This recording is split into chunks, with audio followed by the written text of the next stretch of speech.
En múltiples aspectos de la vida cotidiana, ya sea en el aspecto científico, social, industrial, etc., se ha encontrado una gran utilidad a la aplicación de ecuaciones diferenciales.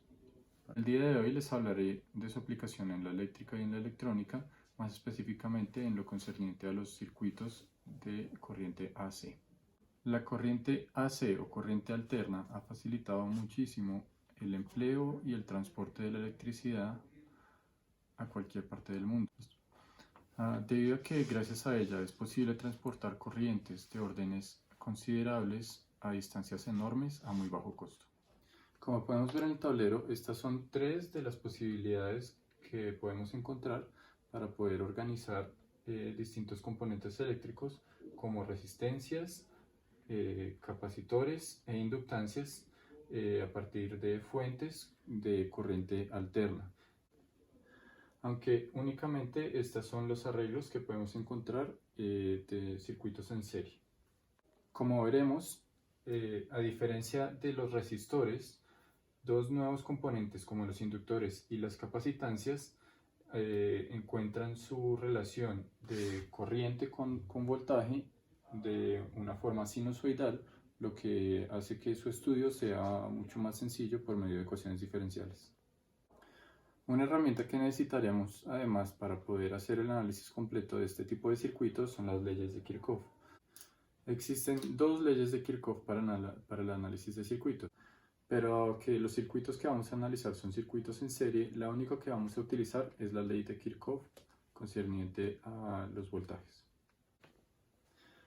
La ley de voltajes de Kirchhoff establece que la caída potencial en cada uno de los componentes o la suma algebraica de ellos debe ser igual a 0.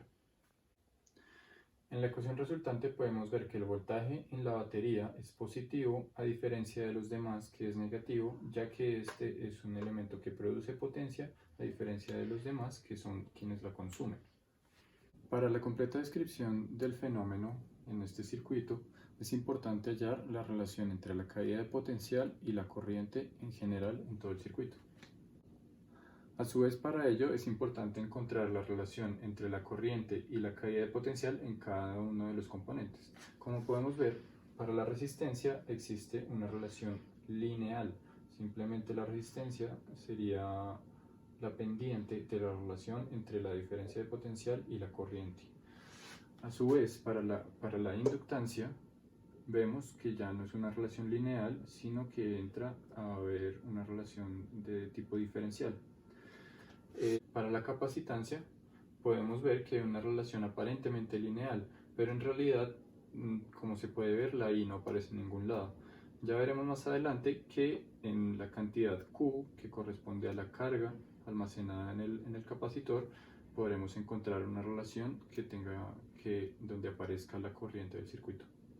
Entonces, si volvemos a la ley de Kirchhoff de voltajes, ya aquí reorganizada, y además introducimos los valores que encontramos anteriormente para cada una de las caídas de potencial en cada uno de los componentes, esta sería la ecuación diferencial que nos va apareciendo para la descripción del fenómeno. Como podemos ver y como había mencionado anteriormente, hay una cantidad que corresponde a la diferencia potencial en el capacitor en donde aún no aparece la corriente, entonces hay que hacer algo más para que aparezca y pues podamos completar la ecuación diferencial con la cual vamos a trabajar. En general encontraremos siempre que la derivada de la carga con respecto al tiempo, es decir, la carga en movimiento, siempre corresponderá a una corriente. Gracias a la relación anterior ya podemos ver que si derivamos esta cantidad ya podremos encontrar una relación con la corriente. Entonces, en general, si derivamos toda la ecuación, y pues teniendo en cuenta además que dado que la fuente es de corriente alterna, es decir, que su valor siempre dependerá del tiempo, entonces si derivamos nos aparece la ecuación diferencial de segundo orden que vamos a utilizar. Aquí tenemos entonces la ecuación diferencial en I de segundo orden lineal con la cual vamos a trabajar ya más organizada, y abajo tenemos la ecuación diferencial homogénea asociada a ella.